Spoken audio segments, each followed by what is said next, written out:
To celebrate the history of Adams County and Quincy. This was done through a celebration and learning experience about the 6th President of the United States, John Quincy Adams.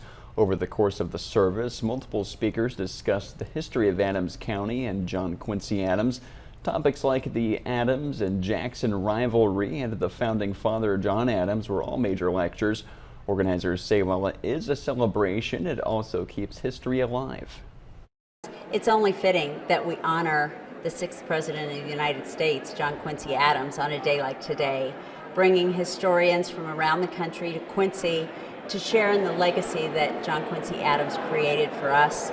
You know, to forget your history is to lose a lot, a legacy that a community, a family, a person.